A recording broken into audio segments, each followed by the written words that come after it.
No, we're getting deep now. We knew this was going to happen. We've lost all the listeners. Welcome to the Could Be Conscious podcast. Welcome back. Whatever you're doing, wherever you are in the world, man, stoked to have you here. It's been a hot minute. I'm not very good at these things in terms of frequency, but I'm looking to get better. It's Christmas time right now. We've got a tree next to us with some fairy lights, and I've got the man, the myth, the legend, Harry Garside next to me, which I'm freaking pumped to have him here. We had him at Stillness on Sunday on the Sunshine Coast, and it was a real pleasure to have him speak on to the community and share a little bit about himself in short. But today I get the pleasure to really sit down and explore this mind of his and his heart, which is probably more important. And yeah, brother, thanks for being here and excited to chat with you, man. I'm pumped. I'm a massive fan of the podcast, so stoked to be here and feel like a bit of an imposter syndrome, but I feel stoked to be here, mate. No, man, thanks. And we all get that aspect of imposter syndrome. It's a weird thing. Oh, weird thing. Maybe we'll break that down soon. But bro, firstly, let's start with what are you doing here? I know you're on your trip, and I saw your story, and you're like, I just want to take some time, get on the road, and it ended you up in this beautiful part of the world. I know you're based in Sydney, so what was that sparked from? Where'd that come from? And what made you decide, man, I need some space? Yeah, so I'm currently doing a road trip. I left from Melbourne probably 3 weeks ago now, living out of a van, and I think I live in Sydney of all places, and I live in the east as well, so it's super busy, just like chaotic, and almost there's a big part of me that almost loves the chaos too. So, but I think this year for myself has just been massive, like a lot of learnings, I think this naturally happens around this age as well, like 25, 26. I turned 26 this year, and I feel like made waves in my self-growth development, and but I just feel like I really wanted to connect to nature, get away from I guess, not that I'm like an A-list celebrity or anything like that, but it's like just get away from I don't know, being in the public eye a little bit and just reconnecting to the simple things, right? And to think on my trip, I think about a week ago now, I was in Crescent Head. I love that place, and was just having a beer with and having a feed. I started talking to the bloke next to me, and the guy was probably 60 or 70 years old, and life's so simple. We're just having a great chat, talking about his family. He had a couple of kids, and it was really nice, like stuff like that. And I think in life, at times in my life, I don't get to do that because I'm so focused on my goals. I'm so focused on things that I'm doing and the opportunities that I'm getting and stuff like that. It's just really nice to simplify it. Yeah, amazing, man. And to have that, I think, awareness, to be able to recognise when you need the space is so vital, especially in the profession that you're in. You're constantly becoming better in your physicality and your strength and your fitness and your focus. And I think a big component of being a successful athlete is knowing when to rest, right? And I assume that that's a big part of the reason why you jumped on the trip. And for those that are tapping in and don't know who Harry is, well, you should. Amazing boxer and Olympian, and I don't even know the rest of the list. I know that you're a gold medalist. I've seen you been on some reality TV shows and stuff. I've also been on one that I don't really talk about much, and because it was a terrible reality TV show, and it was in New Zealand. Which one? It was called Heartbreak Island, which is similar to Love Island. I nearly got into Love Island Australia. We're going off topic here now. I actually was dating one of the Love Island stars while she was on the island. Naughty. Okay, I know.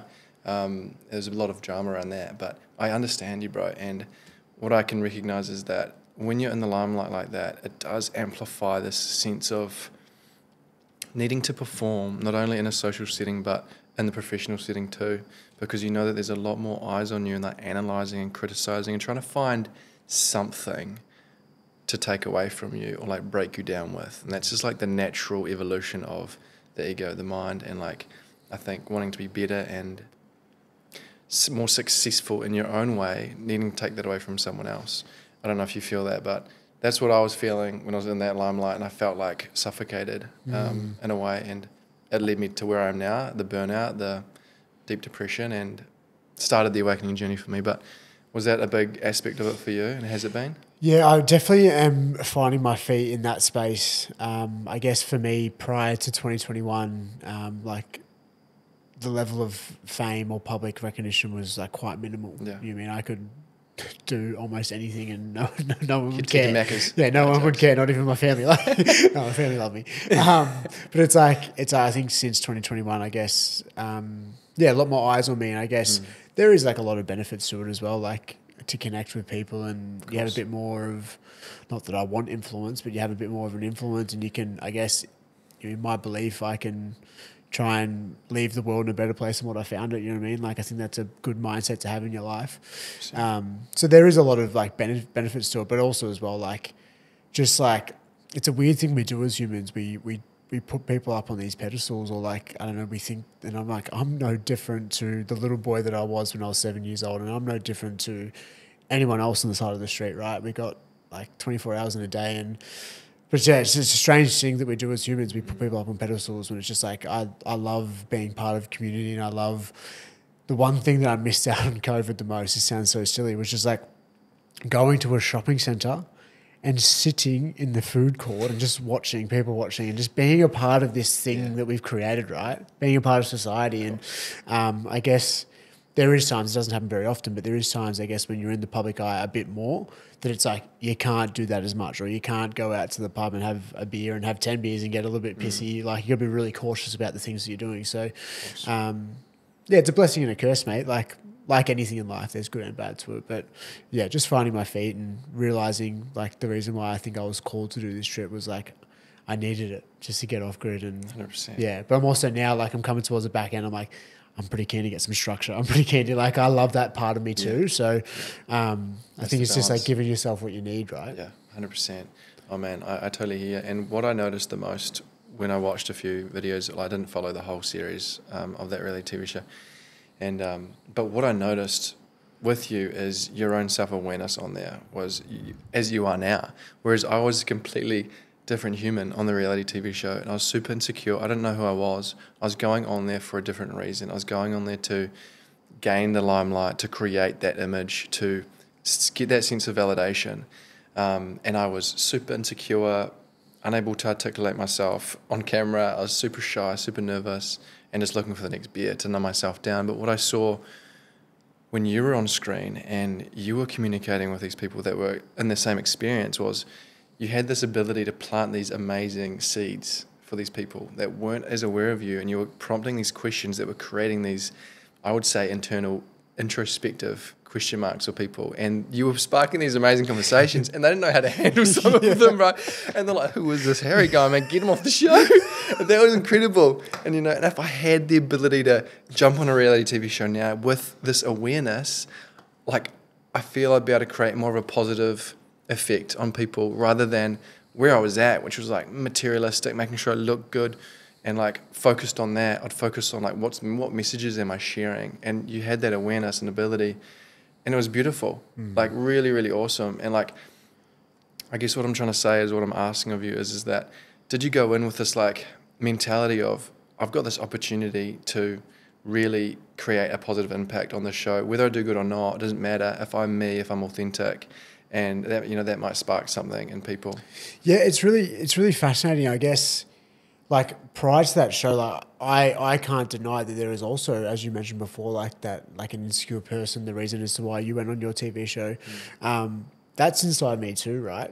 And I guess the experience of the show, like, I went in there just like in a sense because of that reason, similar to you. And I also knew that it would potentially help the rest of my life, right? It could open a few doors. And but then you get on that show, and I was like, oh my God, like, I was like genuinely pretty petrified in the first week, just around like big energies of the group, like Nathan from Geordie Shore, like a massive energy, and a few other people, I guess, that is really big energy. And I found myself being really like hardcore imposter syndrome, and just like finding myself being a bit more of a wallflower.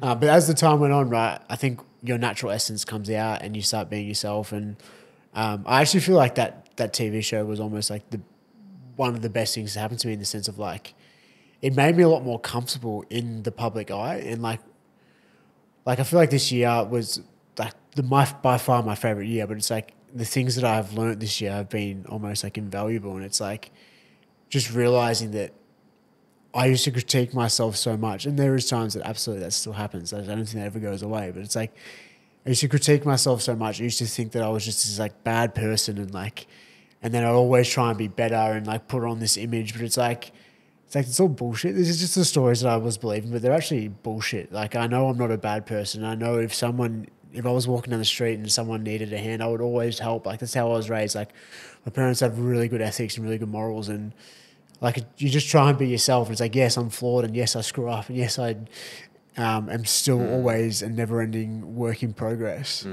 But like I know that like most of the time I'm trying my hardest to be the best I can be, right, and be a good person, right. And it's like I think this year I changed that belief because prior to this year I didn't have that, and I actually think the TV show was that space where I could finally just like be myself, and in myself is being really curious and just like understanding like who are you, like what are we doing here, what does this all mean, like deep questions, right, that not many people think about, I don't think, but like I want to know. Yeah. Like I want to know the answers, and I hope I never find them because I'm just continually like searching, right?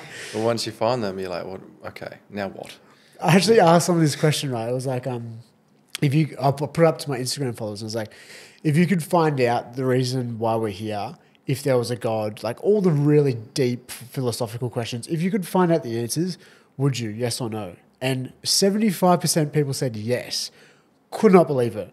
I'm thinking, if you knew that, you would then be prisoner to that belief. The fact that we don't know is what makes life so beautiful. And unique. The best. Yeah. Like your belief of what we're doing here is just as good as mine and just as good as a homeless man on the side of the street. Like, I love that. Yeah. And it's like, God could be real. There's a massive chance that he's not, but he could be. Absolutely. We could be in a simulation. I know we're getting deep right now, but like anyone's idea, and it makes it so like creative and imaginative and pure and joyful and sometimes existential and miserable at times when you think about it. But yeah, I don't know. I'm always just searching for that thing. I hear you, bro. And it can, like when we start searching for answers and we look through these different ways of identifying to what this is all about through different religions and cultures, it can get a little bit overwhelming. And what I've found is that I take different components from different religions that I really connect to and implement those things. I don't necessarily attach to or identify as someone who is religious. I identify as someone who believes in all things and all different ways of living. And I know that they've all got beautiful aspects of those religions. And then there's some aspects of the religions that I also don't feel good about too. And but that's again with everything, and it's super subjective to the individual. But like, what my question to you is like, what do you think we're doing here? That's the mystery. Yeah, that's the thing. Like I always change my mind on this. I don't think there's many things in my life that I'm certain of. I generally can't. I don't think I can think of one right now. But like, I change my mind a lot. But the belief that I have now is just like we are alive and we have all these organs and things inside of our body and cells and things that help us function, right? It's like I believe that we are that to the earth. And not that to be completely honest, not that I do anything, I guess, to like I don't dedicate my life to veganism or like dedicate my life to saving the earth or anything like that. Like I don't do any of that. But it's like I believe that we are the cells to the earth, and the earth, just like us, gets sick, and it's been through 6 major sicknesses before, and it's going through another one right now. And it's like it will get rid of us. Mother Nature is way more powerful than us. And I'm like, I've thought about like the solar system and stuff like that. And I think almost every planet at some point was alive potentially. And there's proof that Mars had water on it and stuff like that. And it makes me think that like it goes through cycles just like life. Like humans, like generations to generations. It's like at some point, most solar systems, like planets in them were alive. They're like humans, you know what I mean? They function. It's just, like, and then the deeper you get into it in my brain, it's like it kind of hurts. But like, of course, you zoom out far enough, it's like black holes are almost living things too. Like it's just energy fields, right? And it's like, then what's past the black hole? Like there would be something else. I just don't know what it is, right? Yeah. We can't computer or comprehend the vastness and what we've been told is out there. But then again, like from my own experiences with becoming more aware, breaking down some really simple things in terms of like the health systems and learning that things that we've been prompted aren't healthy for our system as such, that give me this like curiosity to explore all concepts that we've ever been taught. And, some of the stuff I'm just like, man, is that actually true? I don't know. I don't freaking know, man. Like, are we on a ball? I don't know. Unless you put me up in the sky and I can surf my own, I don't know. Like, and this is like the curiosity I think that we all need and we've lost, especially as adults. We lose the sense of curiosity to like play with things, to smell things, to taste things for what they are, rather than like, I've been told I shouldn't eat that. How about you try and then maybe feel it for yourself?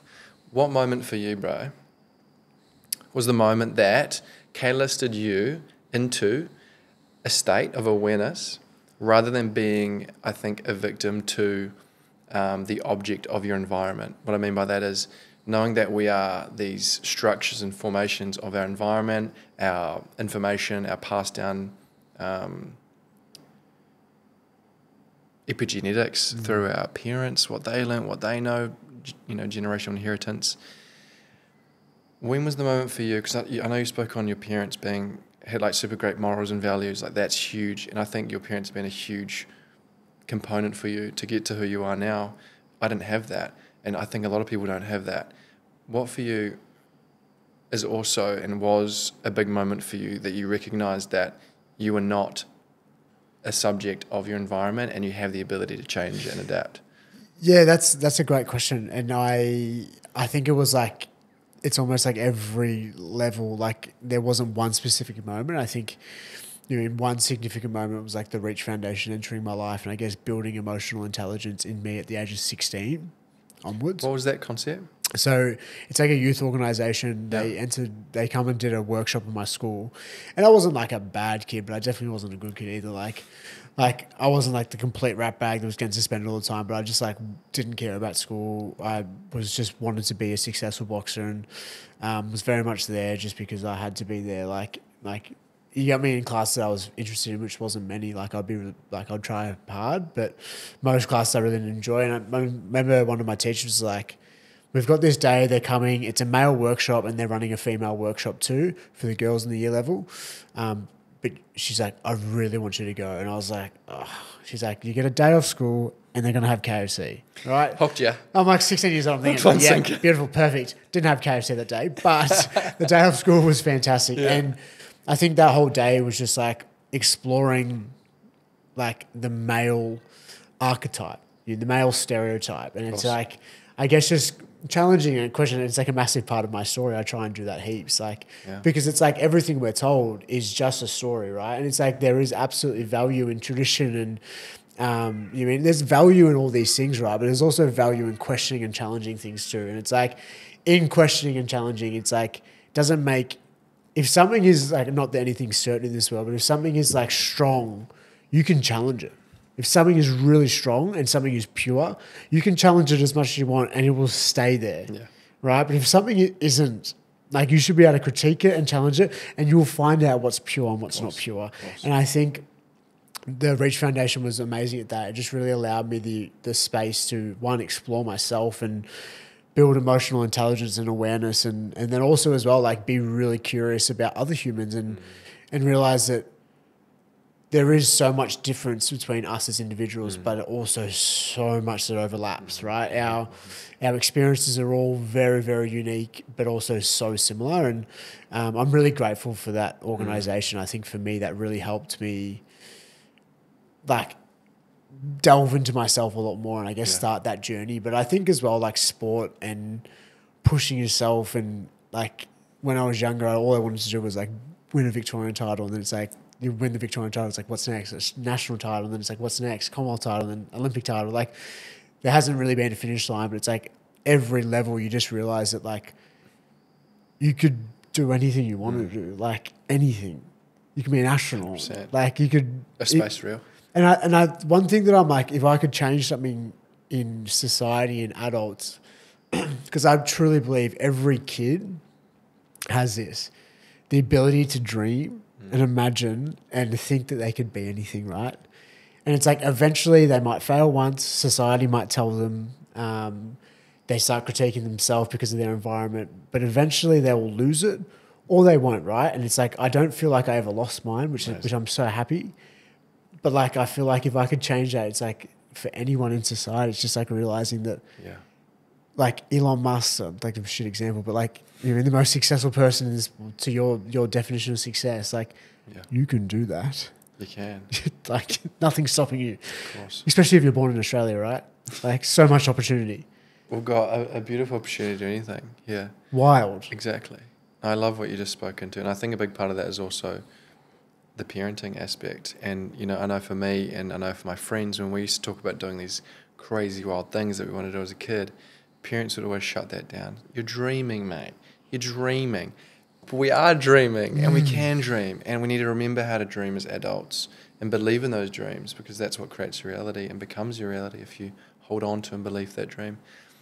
But man, this is like, I love what you spoke into, and I think it's a real opportunity for parents out there to rewrite that for their kids, and to positively impact their dreams. Hey, you can do that. If you really believe, you dedicate yourself, you devote yourself to your dream, you can make this happen. I truly believe like a parent's only role is to like just be there to help, not help, but just assist when they fall down. Absolutely. Like that's it. 100%. When we fall down, when we fail, when we have challenge, to be there to support, to not like block us out, to not break us down, but to just be there to support when we fuck up. That's it. That's all I think it is. Bro, honestly. Because like I think That's kids by nature, like they view monkey see, monkey do. It's like the way you act, they will do you don't have to tell them. They'll then do that. Absolutely. Most of the time. Yeah.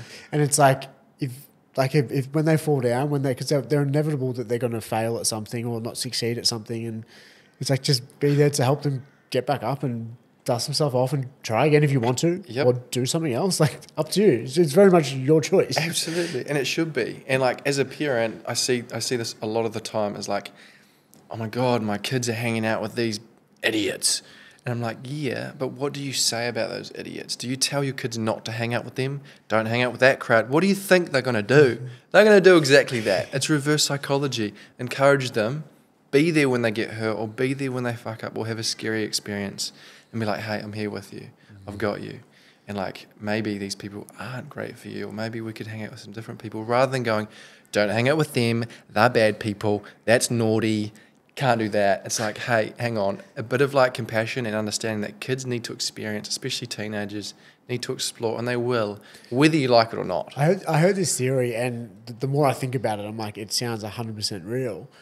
It's like there's a natural thing that happens to us as animals, especially when we go through puberty, right? Because that is actually the time naturally that we're supposed to break away from tribe and start our own thing. Like that's our identity. We can now reproduce. We can now, like as animals, like that is how it's supposed to. A lot of people go through the rebellious teenage years, especially, and then you're like trapped in this system where it's like you're still under the roof of your parents. You're being told what to do by your parents, by society, by your teachers. And it's like there is everything inside of you that's like wanting to like, I'm not a man, but I'm like, free. Yeah, be free. And it's like when you're keeping, stay small. But it's like, the more I think about that theory, I'm like, it sounds so real. Yeah. It sounds so real. It makes a lot of sense. And that's the opportunity where looking back into these traditional communities, they had the rite of passages. They had that stepping into manhood, stepping into motherhood, celebrating their bleeds. I know that as a woman and as a teenager now, it's so shameful to start bleeding, and it should be celebrated. It's a beautiful cycle to go through. And we the macro and the micro of what you were speaking to earlier, the earth going through its cycles. We as humans have that too. We as a man, we have a 24-hour hormonal cycle, woman 28-day cycle.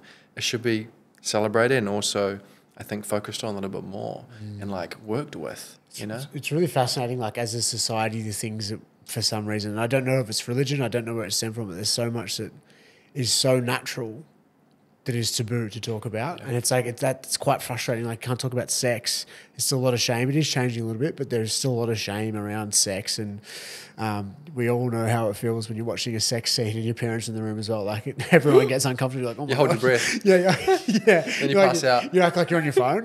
Like, you guys want a drink? So funny. No, I'm not thirsty. All good. Okay. Like going to the toilet. Yeah. Like things like that. It's like, this is so natural, right? And I don't know, it holds so much shame, and it's like so taboo, and it's just like untalked about. Like someone goes through divorce or hardship or family troubles, we keep that quiet. Hide it from the kids. It's like every family has them. the more you talk about it, every family has them. And it's like, it's so fascinating. Like, I don't know where it started. Yeah, well, I think, you know, over the evolution of the way in which that we've adapted over time is that we are so avoidant of feeling vulnerable. And if we're going through challenge and we're talking about it and someone goes to you, you're going through challenge, what do you mean? And they judge us. We're vulnerable now. I've just opened up and shared something that's happening in my life. Now I'm vulnerable. My ego is vulnerable. I may die. That's like the full loop of the evolution of the ego, right? So it feels under attack. So we act and pretend as though we're all good constantly because we don't want to be seen as a vulnerable victim in the community because we may get kicked out of the tribe or we may die. It's like an evolutionary thing.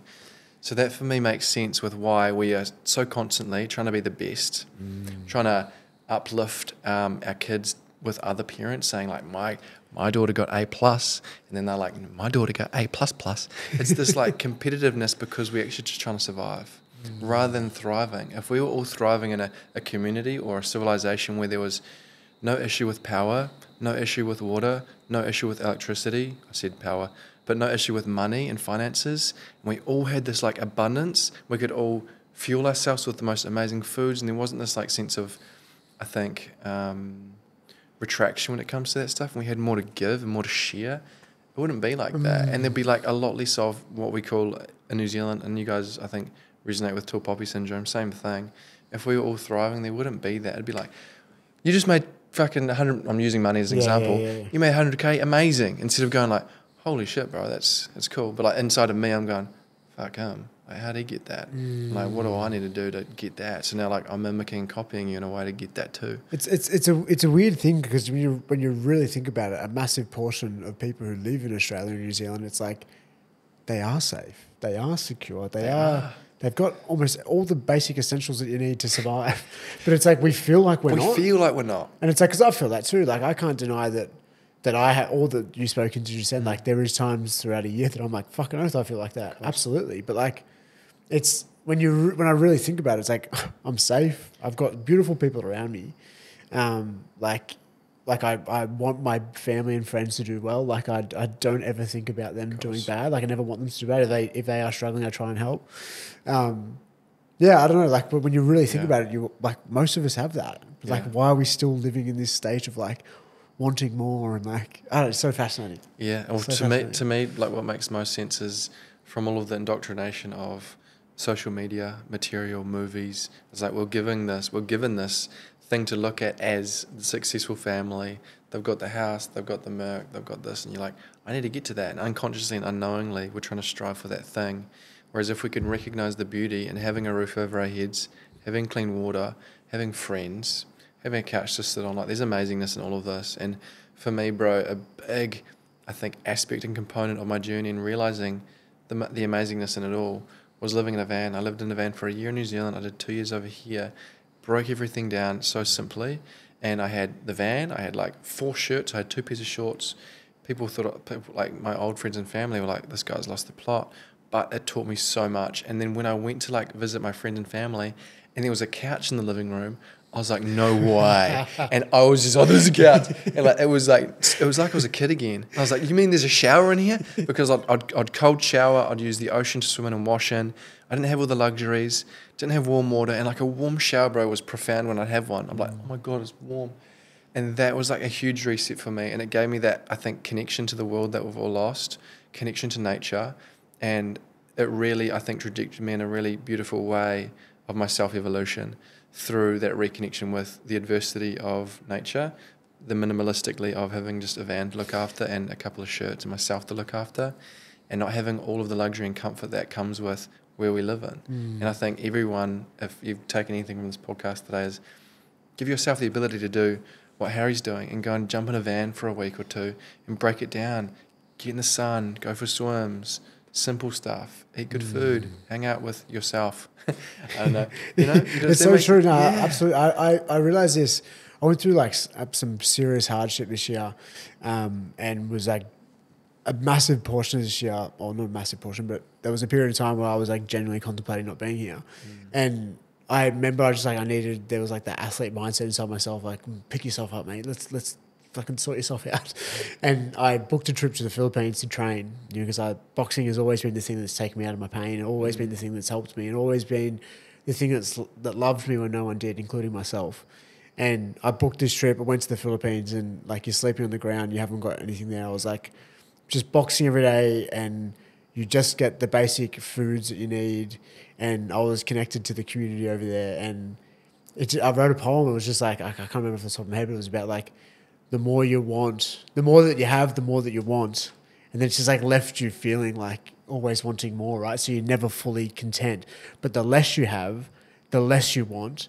And then the more you're focusing on the people around you, you mean, and connection, right? And it's like, it's such a fascinating thing, because I feel capitalism has brought so many people out of poverty for sure, but it's also like it causes so much insufficiency internally for so many people. And it's like, is it really like that good? Do we need the iPhone 15? Although I did upgrade to the iPhone 15 and then the latest one. Like, why do I need to do that? The other one was fine. Of course. It's so fascinating. Yeah, It's so fascinating. It is. And like, again, I think it comes down to that integration of this more spiritual component or aspect of ourselves, integrating it into this modern world that we live in, and bringing our dharma or our belief system into this world of gratitude or practice or whatever it may be, and interweaving it into this world that we live in.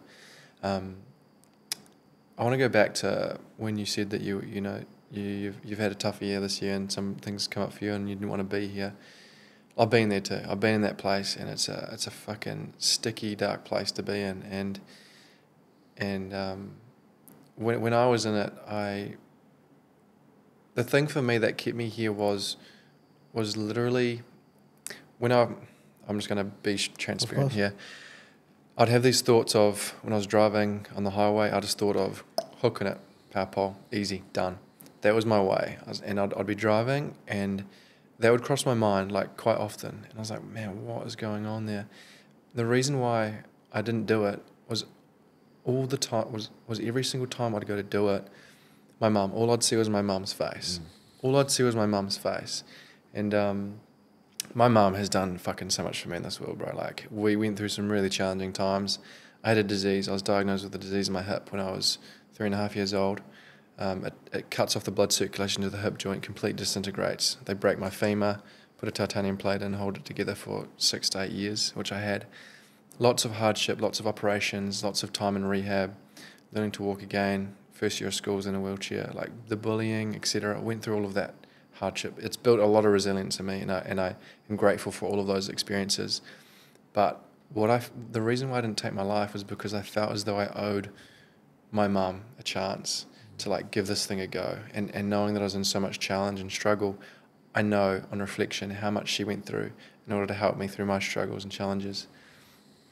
And yeah, man, that was like, I think the love and the connection that I had and have for my mum was what kept me here. And fuck, bro, like, you know, I reflect on that and I'm like, that was it. And yeah, it holds like a really potent space in my heart, reflecting on that love for my mum. But what was it for you? Because I know that a lot of people that are listening are potentially or are in the same space right now and are struggling. I think just speaking into this openly is really important and necessary. And I don't know if it was anything for you, if there was a moment in time where you're like, I can do this, or it was like a feeling. For me, it was like my mum popping up. There's more context. I had to go through the panic attacks in order to really make a change in my life. But she was the one that kept me there from not turning into the power pole at 120 clicks. Was there anything there for you when you were in that darkness and in that challenge, man? Man, first of all, just thank you for sharing, man. I hope your mum listens to this podcast. I think she'll be so moved from hearing that. I was. Yeah, it was such a shit time, man. Like, I also do know that, like, my life and my emotions go through seasons, right? And there's times where it's like life is great, gangbusters, things are going smooth. But it's also like this too will pass, and then also when there's shit times, this too will pass. But when I was in that one this year, I genuinely felt like it wouldn't pass, especially when you're in it. You're like, and the day that, like, I was really contemplating not being here. It turned out to be Mother's Day, right? The universe works in a weird, wonderful way, and it was very similar to me, mate. Like, the reason why I didn't do anything was because it being Mother's Day, and then just thinking like, if I do something right now, it's like Like, mum has to live with that every Mother's Day. She has to wake up every Mother's Day and be reminded that her son's not here and her son did it on this day. Like, I think it's like, I actually feel like this is another taboo subject, right? Like, and I feel like everyone, I don't know about everyone, but I feel like a massive portion of society thinks about this. Like, we all have existential thoughts of like not being here, or even just the thought of like, this all means nothing, or like, you know what I mean? Like, I feel like most people would have that thought, whether it be once in their life or a lot. Yeah. And I hear it. I think for me, the thing that, like, as I said, my mum, but it's just also as well, like, this is the competitive nature, and this is the thing inside of me. It's probably my ego talking right now, but like, the thing that I went through this year, it's like, I couldn't let the situation beat me. Yeah. I couldn't let it beat me. And it's like, that's the ultimate. That's the ultimate. They've beaten you.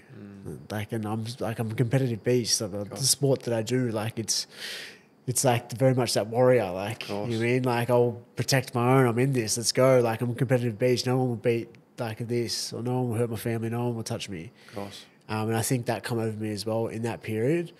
Although I felt very close to crumbling and felt very close to, but it's like, I just wouldn't let it beat me.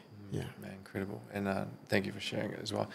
Yeah, man, it's important to recognize that life isn't this beautiful, joyous, exciting, loving, playful place all the time. And as you said, it's important to have the seasons, just as though, you know, as the world does, we do microly in our own individual way as well. And I think the most important tool for me to recognize throughout my own evolution with becoming more self-aware and emotionally in touch with myself is, rather than resisting what you're feeling, to actually go into it further and really feel it for what it is, with a sense of like curiosity for how much we can feel in our body. And it kind of circulates back to what I believe we're here for, and that is to experience the human experience and be in this thing and like experience all the emotions, the elations, the love, the pain, the suffering, experience it all. We've created all the stories and definitions for what they are, but they're simply feelings and sensations in our system. So like, I try and, you know, and to be completely honest, bro, like, this year for me has been massive too. I wanna ask you what it was for you that created that.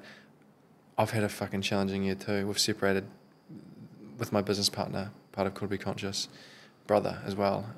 Some stuff went down that I don't really want to get into the detail of, but it hurt. It hurt, bro. Yeah. It really hurt, man. And I've been through so much and trying to keep this movement moving over the last year and doing it all on my own, and I got overstressed, and I was in this state of, I'd say, survival, trying to make sure, and like, it was like damage control, and doing my best to support everybody involved as well, all my practitioners and people. And to be honest, man, the whole year I was like in this survival state. And it wasn't until I went to Bali on holiday, which I was so resistant to do because I had this guilt of like, no, I've got to be here and keep moving. To Bali, decompressed, got home, landed in this like sense of real deep sadness in my heart, and like felt lonely, felt depressed, felt like I was like questioning everything, you know? And it was only yesterday, I just said to Byron, who's shooting the film, just for context, everyone listening, I said to Byron, when he got here, I was like, bro, yesterday was the most amazing and happy that I'd felt in about 8 months. And I felt so good. And it was so good to feel that feeling again.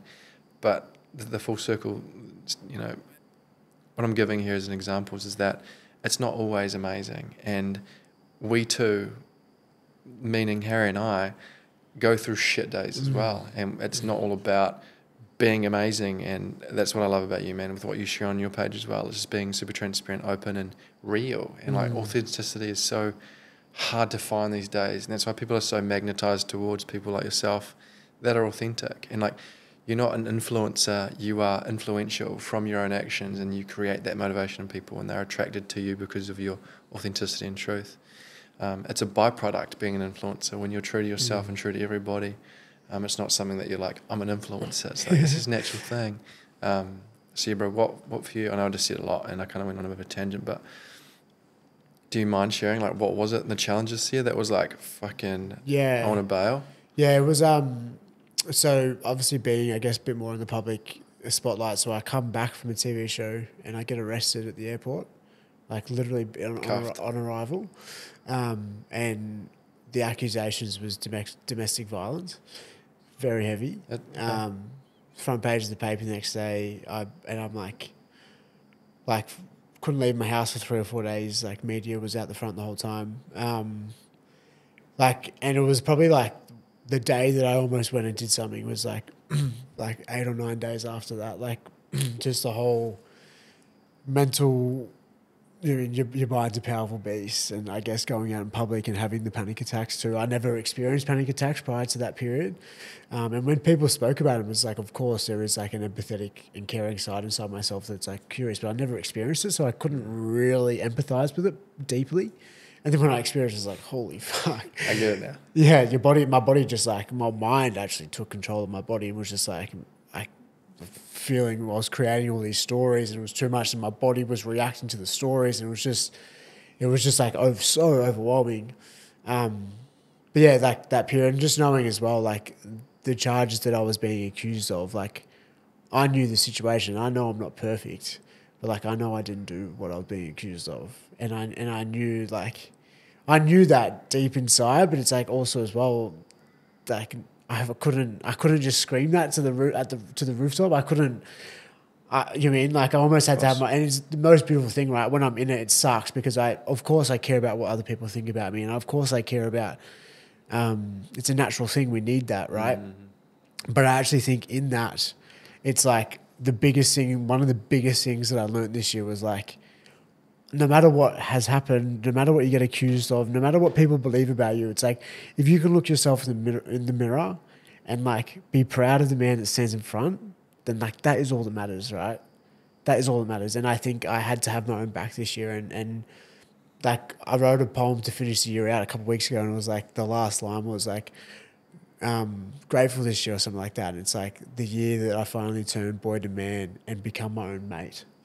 And it's like I find in this year, like this is the year that I finally realised that although I have so many amazing people around me and so many people that helped me this year as well, it's like I had my own back and I was like an adult, a 26-year-old man who took care of the little boy inside of me, you know what I mean, that was like screaming and crying and hurt because someone really close to me who I loved and adored, you mean betrayed, like, I don't know if it's betrayal, but like hurt me like that, you know. This is the first time I ever spoke about it publicly.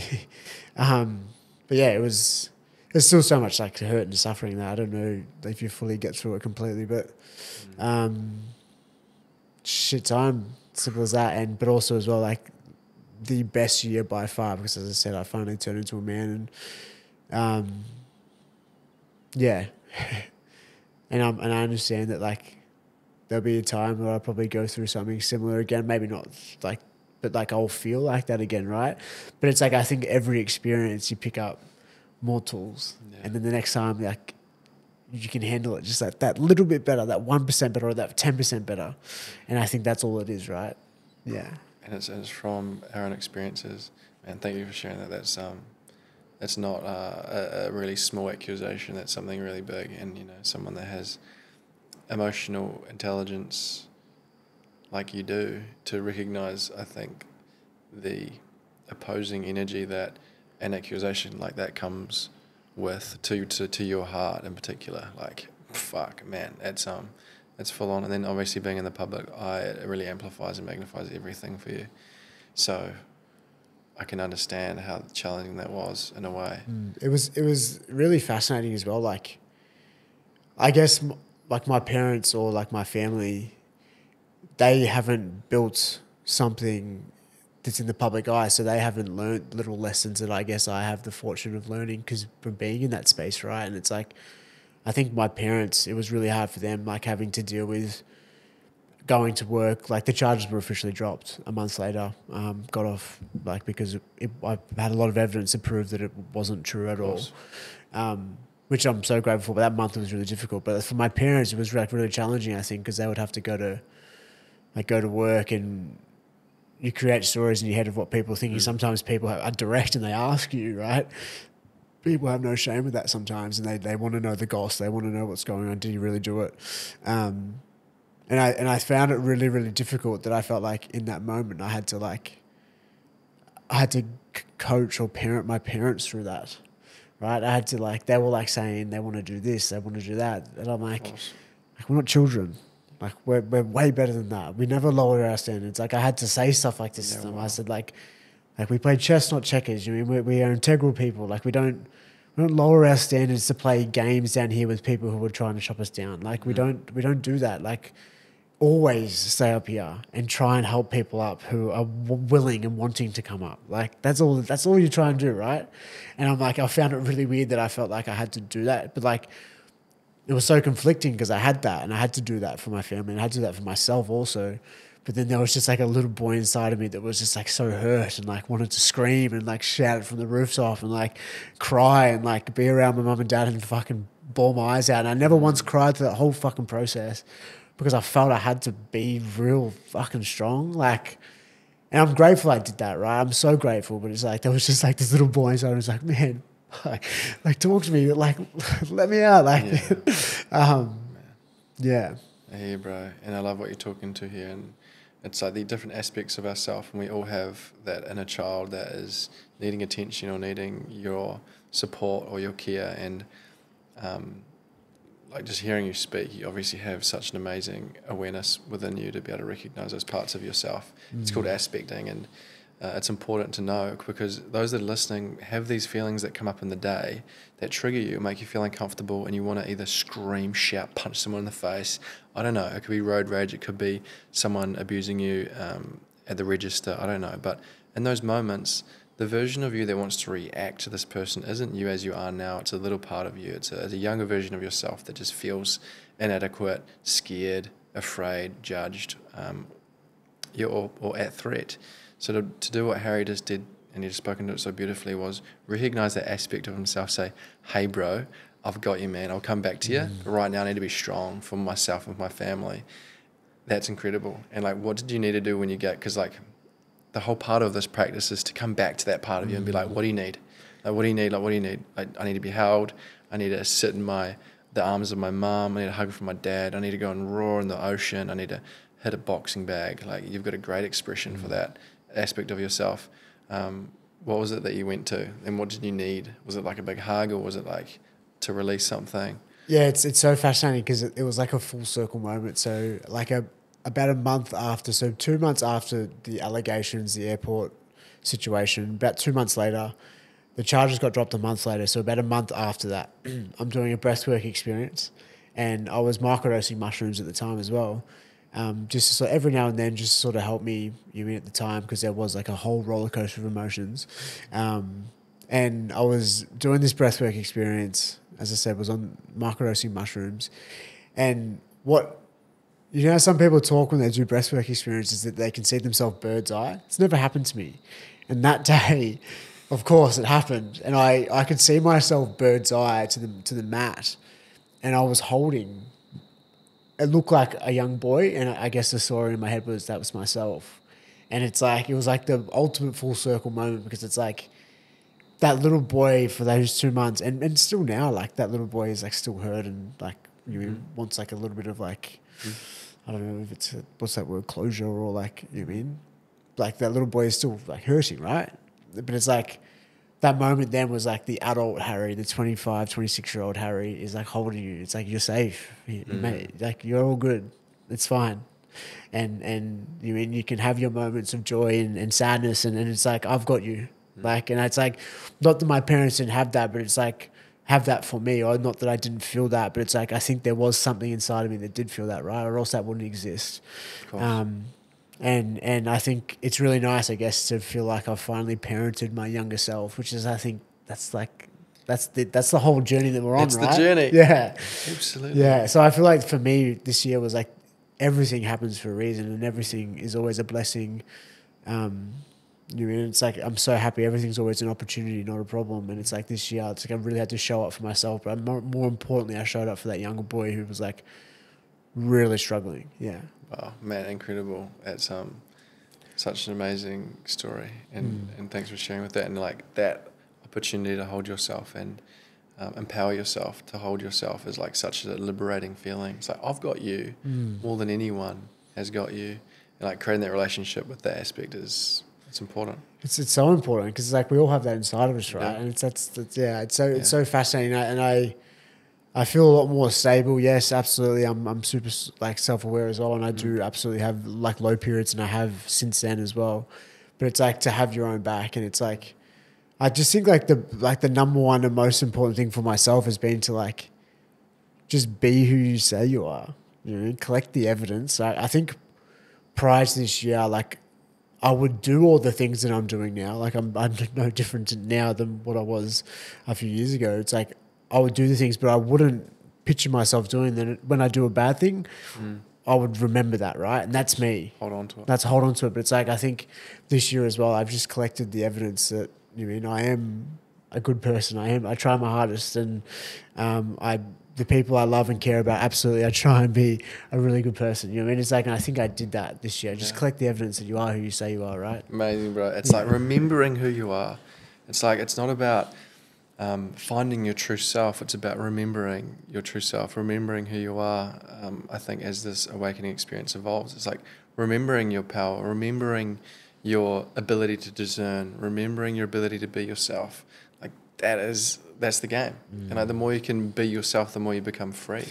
It's so interesting because it's so humans. It's so like, I guess if you really thought about it, there would probably be answers. But it's like why do I like history, philosophy? Why do I like these types of music or these types of movies? Like, why do you like? It's so individual and almost irrational why we like these things, right? But that's what makes us us. Yeah.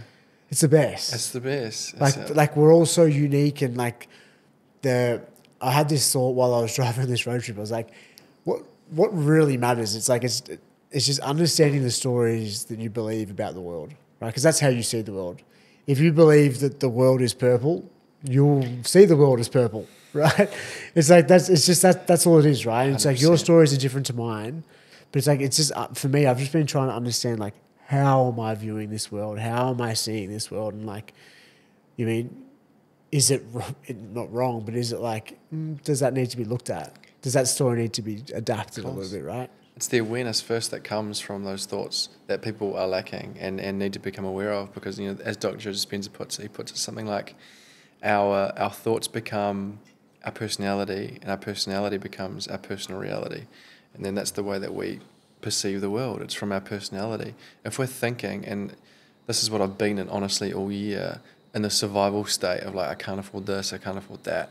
Man, life's just so challenging right now.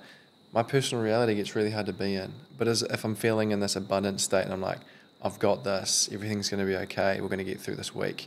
Hey, I've got me, we're good, I've got you.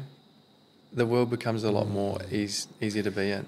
So like when I'm sitting here talking to you, this is the second time I've met you. I've obviously listened to a few podcasts as well, but like you have this calming energy, and it's just like, it's very nice to be around, right? But it's like up here, is your brain super active? Because it's like, it doesn't feel like that from the outside, but obviously your experience of yourself is way different.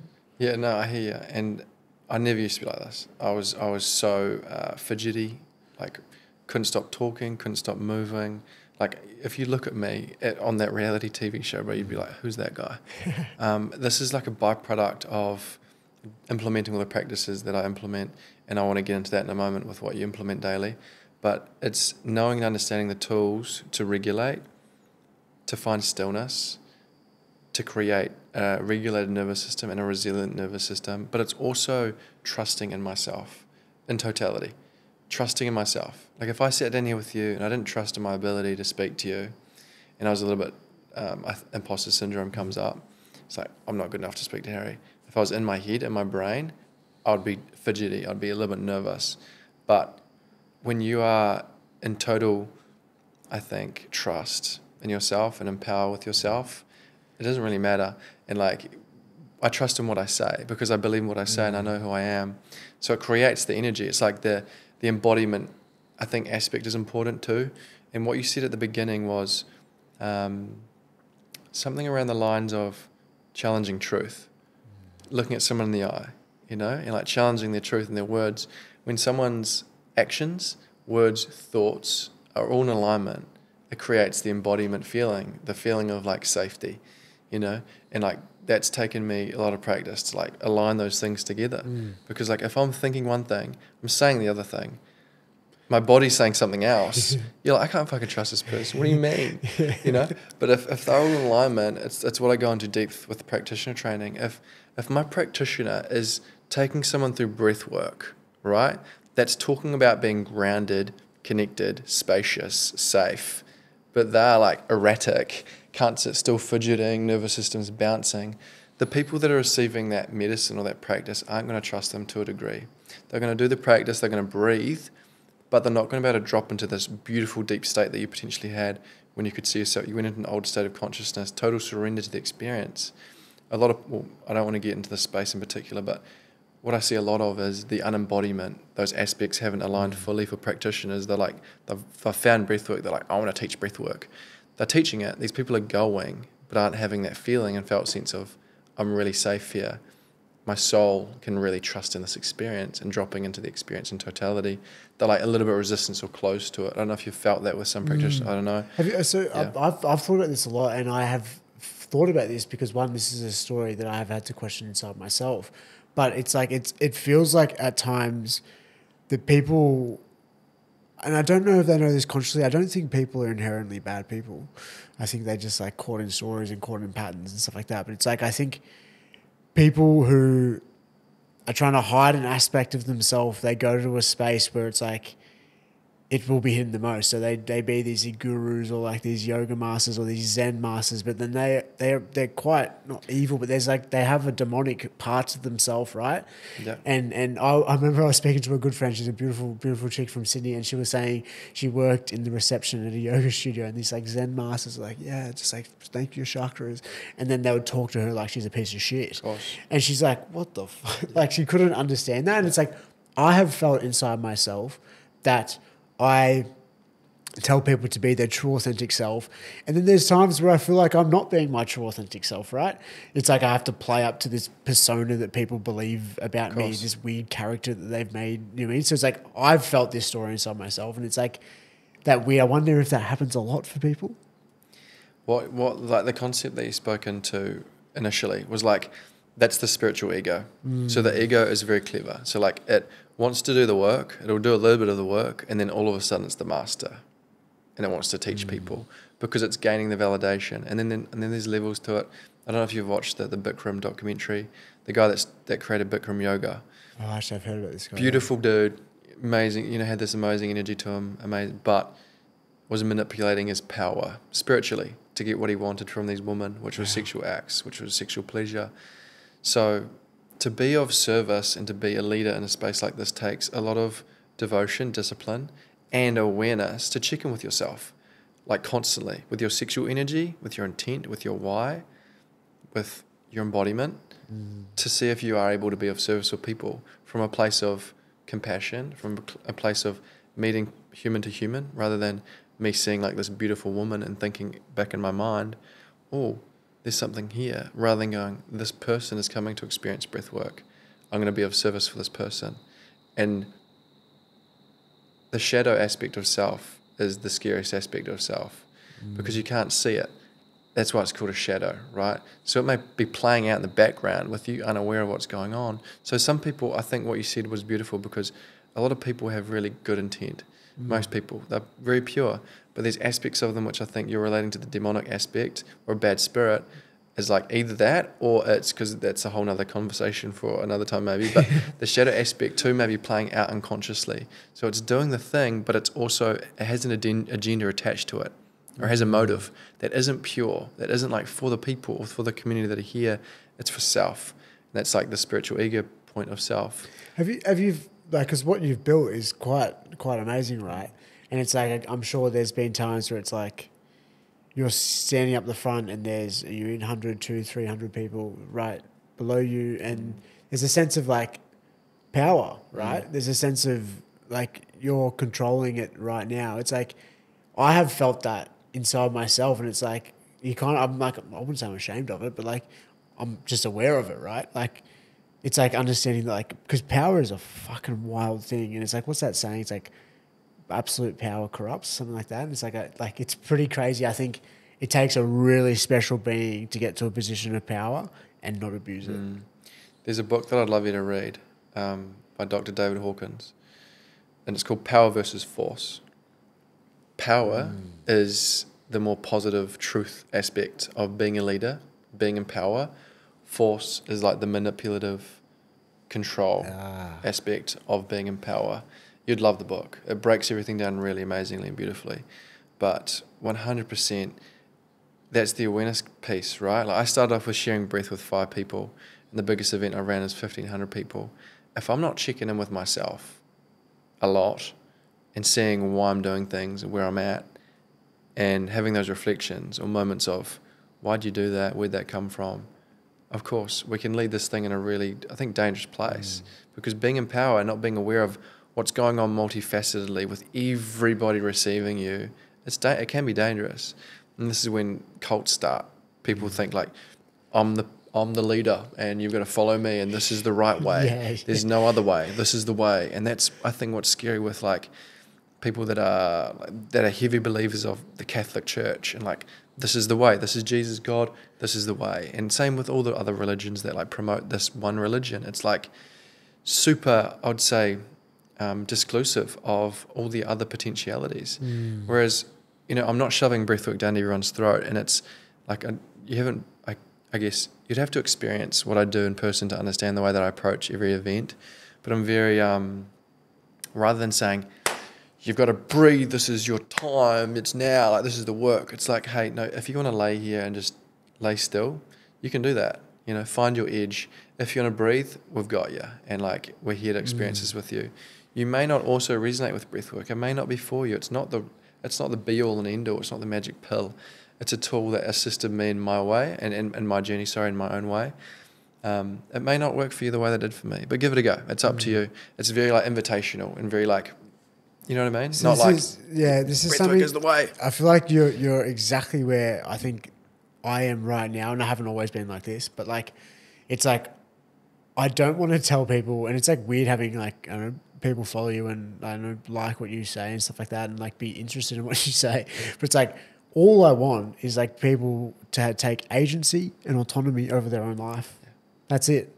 Like, that's it. It's like, because I think we all have the power to be amazing. It's like, I don't want to tell you what to do. I don't want to like lead you in a way. It's like, you have the power. It's like, you might relate to some things I say, but it's like, just have agency and autonomy over your life. Don't let people tell you what to do with your life. It's like, you're in control. It's your fucking life. 100%. You're in control. You are in control. This is your yeah. Your and I've been like that from a young age. I Yeah. don't know if you're the same, but like a teacher telling me what to do at school, I'm like, fuck off.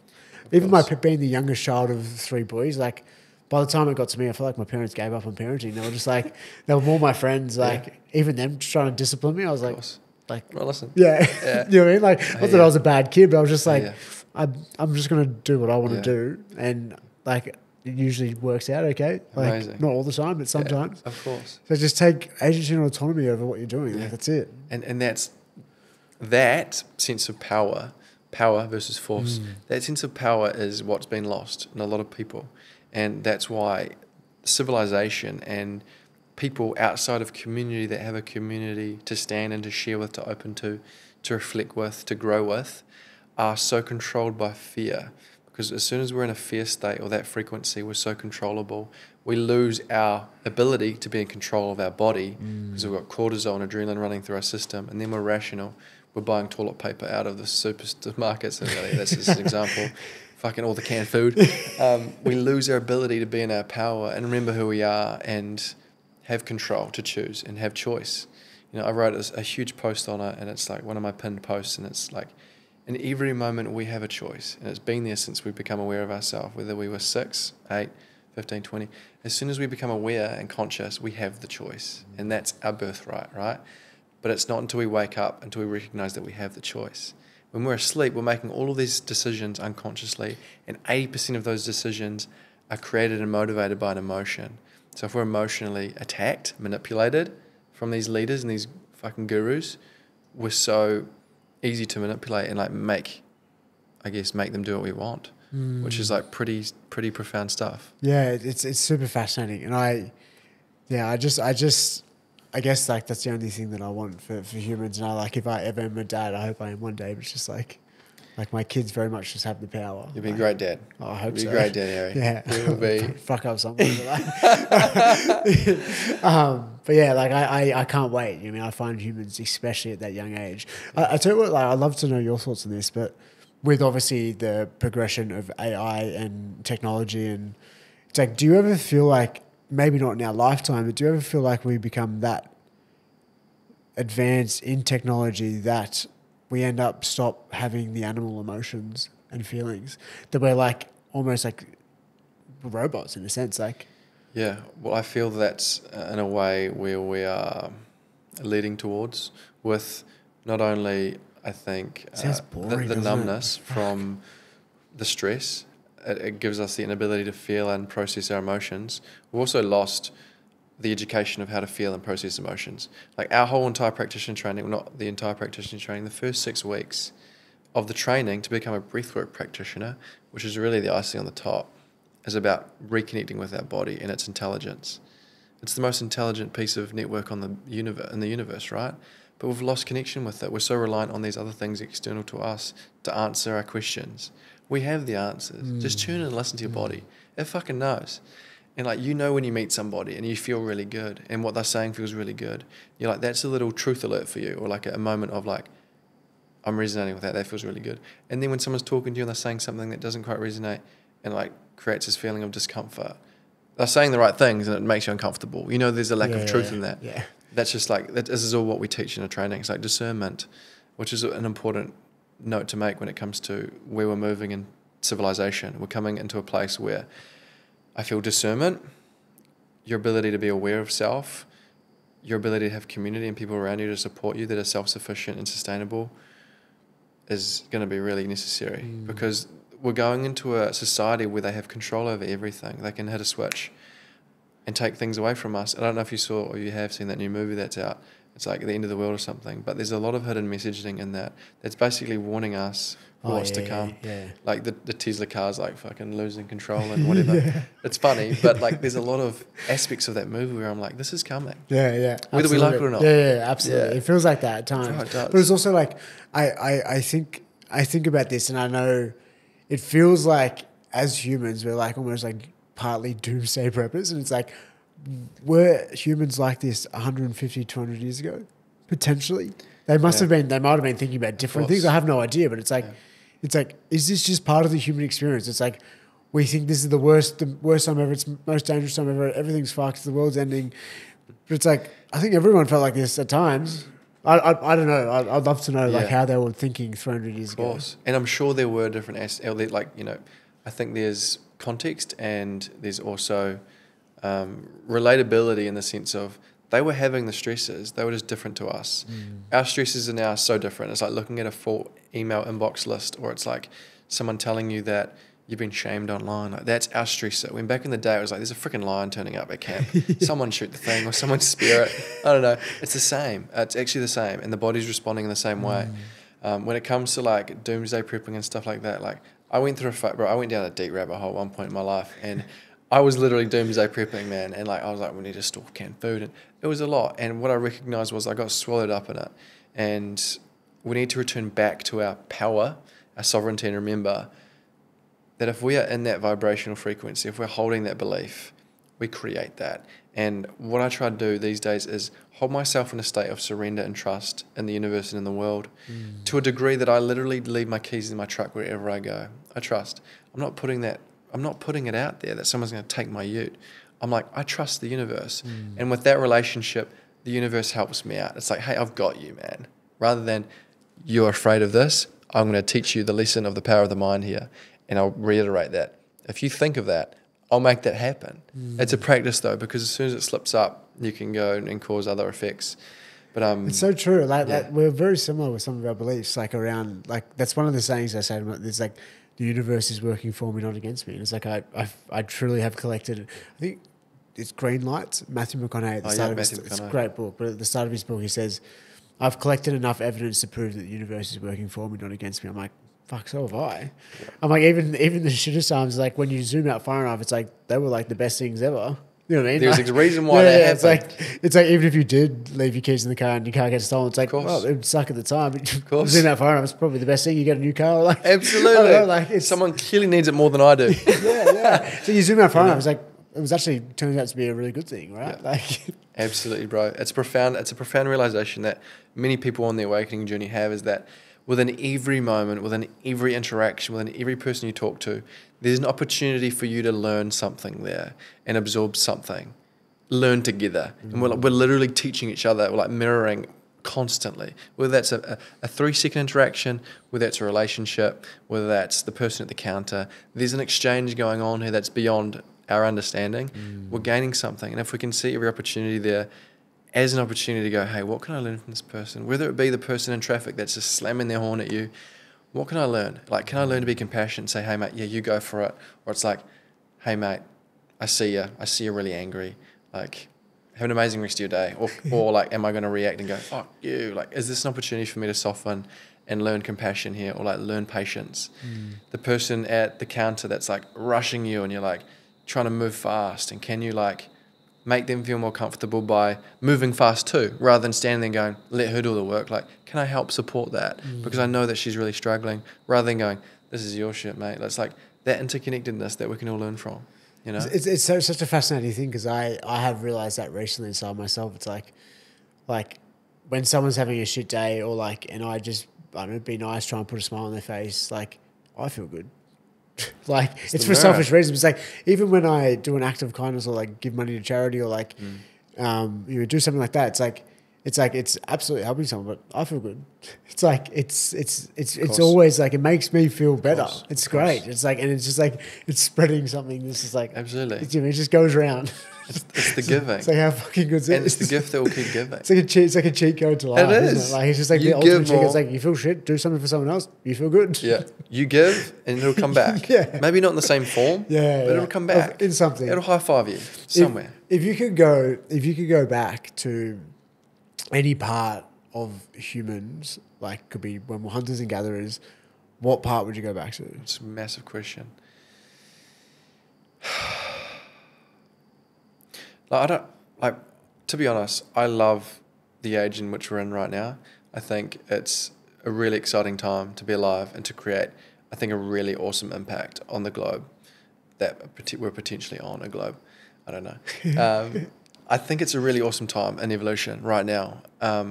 But if I was to pick something that wasn't right now, I would say the 60s, when psychedelics were all so open, everyone was in the joy. They say that the vibration of the planet then was so far beyond with what it is right now, and people were so open and restorative and loving and kind, and that's why they believe the big reason why they criminalized LSD and acid was because it was making people too connected and raising their consciousness levels, and they were so uncontrollable. You look back at like Woodstock, there was like, I don't know how many people were there, no fights, no anger, everyone was just vibing. You see this like humming of people at this stage, and you're just like, there's no issues here. And like nowadays you got security, people with guns, like I don't know what else is going on. I haven't been to a festival in a long time, but I know that back then there was just this harmonious energy within everybody, and like the sense of abundance, and like there was no fear and control. And that, I think and I believe, is because of the lack of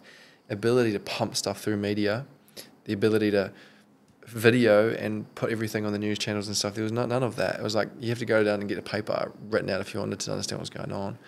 Nowadays it's just in your face constantly. It's really that's a really good answer, because I think about, like, obviously the breakaway from religion around World War II, World War I, World War II, and then like there was like a period of time before, like what we see now with the media and the globalization and the issues of that, the beauty, but also the issues of that. And it's like the 60s was a time where the 50s and 60s was a time where it was very much like it was like humans were disconnected a little bit more from religion, but then reconnecting again to the nature, to themselves.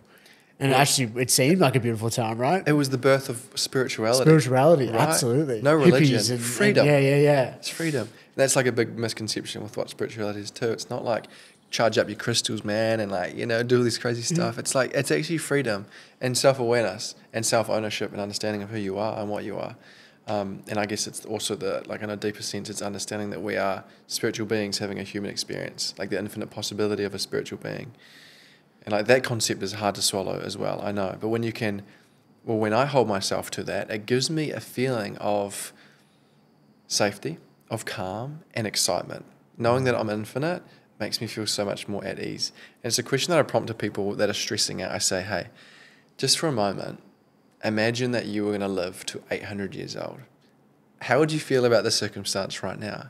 They go, well, fuck, it's not really much at all. I've got so much more time. Well, you do. We're told that we live to 100 years old, and we think that we need to rush for everything. We're like constantly trying to do shit and like build the success and build the business and find the home and find the wife and have the kids. Leave the legacy, yeah. Yeah, leave the legacy behind. Imagine if you had 800 years to do it. And we're like, what, you're 26? I turned 29 the other day.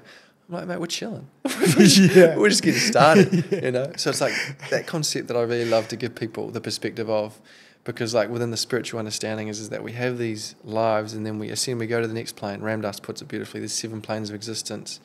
And we travel and experience another dimension in our dream state when we're asleep. And there's actually studies out now that show in brain scans that there's no difference in separation between a brain scan of a dead body and a brain scan of a sleeping person at night. It's the same thing. Everything goes offline. But the person dreaming is having an experience and they're consciously aware of themselves. So there's no freaking difference. They say that when we die, we go into that same, we're in the same thing. We're So fascinating. So we never actually die. We're still having an experience. We're still consciously aware. Yeah. It blew my mind. It makes me feel like, it's obviously as humans, like we're just atoms piled upon atoms. Space. They don't, we're just energy fields, right? Because atoms don't really touch each other. They're just like circling. 70% That's all we space. are. It's such a fascinating thing that like every living thing is just energy. Like that's all it is. All it is. It's so fascinating. I know like that's quite deep and like spiritual, but course. like another question, last question. I feel like I'm taking over the podcast. Is I just get really curious. Oh, we're on the Harry Garside podcast now. Ryan's the It's guest. like, do you feel like the universe has a moral compass? A moral compass. So in the sense of like, do you feel like there is actually right and wrong, or do you feel like it's all just humans' perception? I hear you, and this is where this book is going. You're going to love this book, Power versus Force. Okay. So he's created a way to basically measure the universal truth. I think this is going to answer a lot of questions for you when you listen to this book and you read this book. And basically the way that he measures it is from muscle testing, kinesiology in a way. Like kinesiology was built off his concept and his studies. Dr. David Hawkins, and he was channeled this message through an altered state of consciousness. If you look at all of the big thought leaders in the world, they had an experience in an altered state of consciousness to gain the knowledge that they have and the information now. So my belief, I guess, in what you're saying is yes, there's a compass there. There's a universal truth, a universal law, right? And if we can follow the feelings that align with our truth and our universal truth, we follow the great truth. If we're pushing against and in the force, and we're forcing things, manipulating, controlling, and in other religions, gaining all the karma, then we're going to have a negative outcome in our next incarnation or our next level, our next plane of existence. We take the credit card of karma, or the negative things that we've done, or the damaging things that we've done from this life, we take it to the next thing that we go to. It's like that inheritedness. Like, and the biggest things that I struggle to like comprehend and I struggle to accept is that of those that are coming into this universe with an ailments that they can't control. I struggle because everything else, like you just spoken to, we are energy. If we can understand that and recognize that everything is energy, everything we absorb, put in our body is energy, and it's affecting our energetic field and our vibration, we recognize that breath work, meditation, cleanses and clears and raises that frequency. It's like a cheat code. You feel better, you're energetically more connected, you can create whatever you want in the world. But on the other hand of that, when you start getting diseases and illnesses, I know that that's a stagnation of blocked energy, etc. The one thing that I can't comprehend and still get my finger on, in a way I have a little bit of an understanding, is those that come into the world with cancer. They come in and they've already riddled with the cancer. And my only understanding of that, which I've heard recently, is that they've come into the world to provide the parents of that kid an opportunity to heal through this grieving phase. And I'm like, fuck, that's deep. That's heavy. So that child's come in to give these people an opportunity to really go through and mourn the death of this being and process through the pain of that. I'm like, holy shit. They needed that, yeah. They've brought that into their karmic, they've brought that in from another plane of existence or whatever you want to believe in. That's the only way that I can really attain myself or attach to that understanding. But it's heavy. It's deep, man. You know, because I'm like, I don't get why, because every single human that I believe has made it through the first 6 years of existence and they haven't obtained a whole heap of trauma, have the ability now to recognize their trauma as they awaken and to clear it, process it, become a super healthy being. Like all of those, we can dive into this if you want, it's a big topic, but those that are going through severe obesity, there's some stuff that's obviously genetically inputted as well that I guess impales them. But a lot of the time, and I believe a big portion of it all it comes down to our own input, what we're putting in our body, we're surrounding ourselves with, who we're surrounding ourselves with, what we're eating, what we're consuming, what we're running away from, what we're distracting with, what we're using to numb our experience down.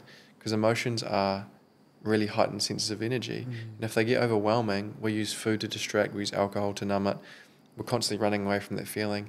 And what that does is it causes the stagnation. The cells start to mutate, cause dysfunctional mutation. It's like a dam in a river. It starts to get algae and builds bacteria. Same thing happens in our system. And like, I've seen this in real time, people that have like bad back issues or whatever that have come work with me or constantly sick and ill. We start to move the energy, the emotional energy, clearing it out. Holy shit, all of a sudden they've got energy, not fatigue, not running on Monster Energies and V's anymore. And like, it's a holistic approach, but for me, it makes so much sense that like we're energetical beings, and the higher the frequency, the more energy we can obtain and bring in from the world and use, the less we actually eat. We can talk about diet if you want as well, but fasting is a really good way to feel and experience this. Experience all that. I know we went on a bit of a tangent, but going back to like, we're getting deep now. We knew this was going to happen. We've lost all the listeners. We knew this was going to happen. Yeah, We're fully. just like both very deep thinkers. It's important to like go into this. And, because when you zoom into the cellular tissue of a human body being, you go into the proton, the neutron, and you can see them spinning, and then in between that, I think the concept is like the distance between the two in correlation to our own world is like a car parked right here, and then a car parked 70 kilometers away. That's the space between the two that creates the formation of the material, the physical format that we can see. The rest of it is space. So when they zoom in, they're like, how does this look physical, right? And it's like, that's a profound concept, and it actually does start to hurt the brain, because you're like, how am I perceiving this as physical, because 70% of it is actually space. So like, this is where you get into like holographical understanding and light projection, reflection, the importance of sunlight, what it does and creates. And also at the same time, it's like, man, this is just a wild experience that we're on, and I don't know what's real and what's not anymore. Get me off the ride, man. So it's like, I had this thought the other day. I was like, imagine like Zhao Jinping, Vladimir Putin, Donald Trump, some of the biggest leaders in the world. Like, imagine them all in the mushrooms together, just like sitting on a rock, just like sitting by the beach or something like that. Yeah. I'm like, man, the whole world would be completely different tomorrow. I know, literally. Okay, we'll just had a massive collapse, or maybe a reboot in love. I don't know. Maybe they start connecting. And this is why I love breathwork. I know the Hawaiian leaders of Hawaii, they come together and use breathwork to neutralize any like resentment or heat in the argument or whatever they may be kind of repulsed against each other in. They go through a breathe, they come together after the breathe and they have conversation because it neutralizes. I feel for me, like my journey with breathwork, I did do like a 4-day instructor's course. I don't think I'd ever use it. I don't like the spaces that you can go, and I guess just like some people, I've seen some people give births of the miscarriage that they had years ago, like in a breathwork experience. You're like there's some really heavy places that breathwork can take you, some beautiful places too, most of the time beautiful. But it's like, I think breath for me is just like, you want to know where you are? Just listen to your breath. Like, you want to know what's going on internally? Just pay attention, just, I don't know, for a minute. Just really sort yourself out. And it's like, I always know, I think boxing was probably the birth of it, like, going into that animal instinct, that pure nature, the whole movement of your body, your breath is starting to get short, you're getting fired up, the energy is moving through your body, like so pure, so natural, and like using our being the way it's supposed to as an animal. And Primitive. Love it. Like freaking, animalistic. So we pure. are animals. And this is why I love breathwork, because it gives us the ability to express like an animal. Turns this thing off. We get back into our body. We can express without the judgment of the mind. And it starts to express itself. I love it. And it kind of circles back into what I wanted to say really quickly, which was, no, I've lost my train of thought. It was really exciting. If it comes back, I'll grab it. But no, it's gone. Blank canvas. Space. It's all made up anyway, mate. Don't stress. Yeah. It's all bullshit. Yeah, it's all bullshit. No, it was about breathwork and how it is such a beautiful magnifier for our internal space. It's like if you jump into a breathwork experience, we are basically applying pressure from the inside out, seeing what's going to stick to the walls, rather than using modalities that we apply pressure from the outside, like chiropractor, massage, yoga, whatever. Breathwork is an internal pressure point where we just like fill it up from the inside out, and that starts to push the stuff to the surface that we want to feel or unable to feel. Then we start to feel the shit, it dissolves, and the experiences get different. They get quite energetic. We start having these more high states of energetic experiences. The activation of the Kundalini, I'm sure you've seen and been part of as well. That stuff is profound, you know. But it all, for me now, and it's given me the ability and tangibility to connect the dots with all the spiritual, I think, wording of like your chakras, your energy centers, whatever. When you see somebody go through a breathwork experience, when I've held them and shared space with them through these experiences, seeing someone go through the emotion of rage or anger, which most of the time is built up around the hips, which is why a lot of people, lower back issues, hip obesity, weight on the hips, it's all an emotional stagnation of energy, right? When I've seen that move and someone go through and release anger and rage, I've seen the energy move from the waist, literally move up the spine where it goes into like after the anger, after the rage is always sadness, comes up into the heart space. Heart opens, sadness, love, tears, up. And if someone goes through those layers, then the energy gets to experience itself in the pineal gland or in the higher states of the brain, which activates the dimethyltryptamine. The pineal gland is like our home base for creativity, for expansion, for connection to God, source, whatever you want to call it. And I've seen people go from the rage, the anger, boof, boof, boof, the sadness, and then have these amazing activations. They call it Kundalini activation, where the energy starts to travel and move up the spine freely. When that's happening, this is what Dr. Joe Dispenza talks about. The body and every cell in your being is literally like recalibrating, healing on a fundamental level. Every cell in your body is literally healing. Profound. This is when people go through these like spontaneous remissions from like stage 4 cancer, get cleared of everything. Something's going on there that's beyond our comprehension, full stop.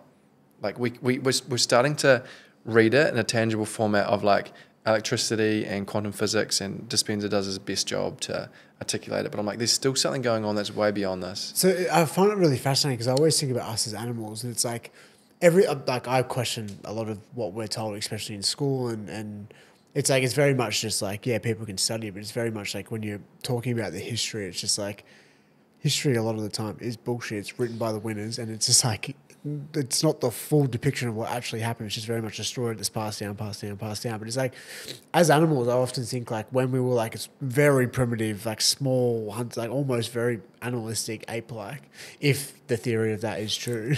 Like, who knows?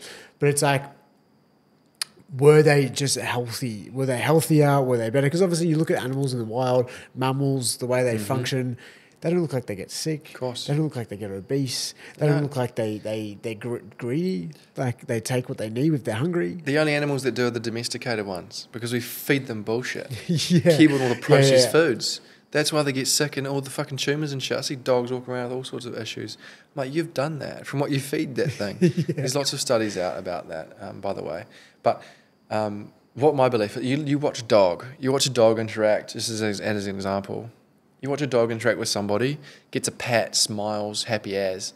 First thing it does when it leaves the scene is it shakes its body. It shakes. Have you ever heard of tremoring? Tremoring, absolutely. Yeah, it's the same thing. So I do that like, I don't know, once every few weeks. Yeah. It's really good, especially like say for boxing, like you can fight 5 times in a couple of weeks, and just like the height that you feel and then trying to calm down. It's like it always puts you in a place of parasympathetic after I do it, especially if you're doing it for like half an hour and you're really letting yourself go. Amazing. It's an amazing thing, and it's quite simple to do. Yeah. But it's like it always, not always, but 90% of the time always works. Yeah. 90% of the time always works. I love that. But it's like this is the slow loss of human expression that we've come to nowadays. We're so afraid of expressing ourselves in the way that we want to as an animal, dancing, playing, shaking, moving. We've lost that, and this is why everyone feels so stagnant, depressed, low energy, and numb Full stop. We're not moving and expressing ourselves like we used to. And this is why I love breath, because it switches off the mind and gives us the ability to express. Roar, scream, shout, cry, whatever. And like, I guess this kind of translates into what's next that I want to ask you. And that's, this is how my brain works. We just flow. I love it. It's like, is how you express yourself. What do you do throughout your week? Potentially some like rituals or practices that you have to hit as a human. That you're like, these are my go-tos. You obviously spoken to tremoring, but do you do like any body tapping, qigong? Do you do cold exposure, breath work, dancing, moving, singing? You do boxing. But what are some of your like go-tos, like for the listeners that are like, hey, I want to give that a go. I want to implement that. Yeah, so I think a few years ago, like obviously being an athlete, just the disciplined nature of like, being really disciplined with what I would have to do around like meditation, journaling, all the things you hear about on podcasts and books and shit like that. And I actually got to a point where it's like, it was actually interfering with my, I wouldn't say mental health, but at times it's like if you didn't live up to it, then you start critiquing yourself more. So very much now it's just like, I'm very much in the space of like, absolutely like, because of my industry and my profession, like I have to train, I have to do this, I have to recover. Like that is like and I love to do it. It's great. I love moving my body like that. But when it comes to like very much the other stuff, it's like, it's more so just what my body wants, right? I feel like I'm quite in tune with myself, and it's like, I regularly do dance classes because I love the movement of dance. And I think every human, it's one of the most primitive things, like most, if not all ancient cultures always had dance, song. That's how they told stories. It's how they told stories. It's so beautiful. And every time I do a dance class, I feel very light. I feel very connected to myself and the people around me. So dance is a big one for me. Obviously movement in boxing and stuff like that. Always try and do a breathwork experience every now and then. Although this year I was like, it's like, I always wonder this, like a frequency, potentially probably more so in my subconscious, but like I wasn't called to do one this whole year. But it's like, I think I needed to be up in my brain this whole year. I needed to be my logic, my rationality, my black and white. I needed to be there because if I was here, there's a fair chance I would have crumbled. And I spent some time there, like we spoke about this before about an hour ago. Like I spent some time there and I almost crumbled. And I think like I actually had to spend a massive portion of this year. It's like my body took over, did what it had to do. And it's like now I did a breathwork experience 2-3 weeks ago. Absolutely loved it. And I felt like it was the first time that I was like, giving myself the permission. It's okay, go back into your body. Like it's amazing, time. Bro. And then I went on this trip. So like, how lucky am I, man? Perfect. Yeah. Perfect. But like, it's very much just like trying to understand like what works for me. Like, yes, there's so much on offer, but just like what does my body want? And it's like, does my body want to rest, recover? Does my body want to be around people? Does my body want energy? Does my body want to be completely alone? Like, and that will change in a day. That will change very much so in a month, in a week. But it's like, just, I guess, always asking myself the question of like, what are you needing right now? Yeah.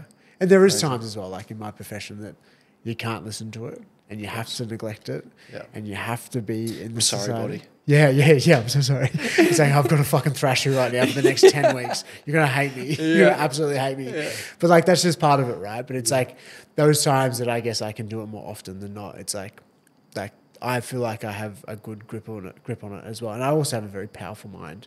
Amazing. Like my mind will take over very much. Like, and I really like that too, right?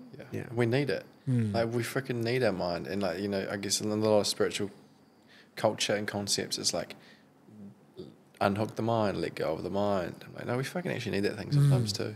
Especially in the world that we live in. It's the integration point, I think, between the ego, the psyche, the mind, and the heart and the body, and being able to work together, you know, have a conversation. Because we don't want to let go of the ego too, because then we're just, putting it straightly, would go back home, would slit our wrists and just dissolve.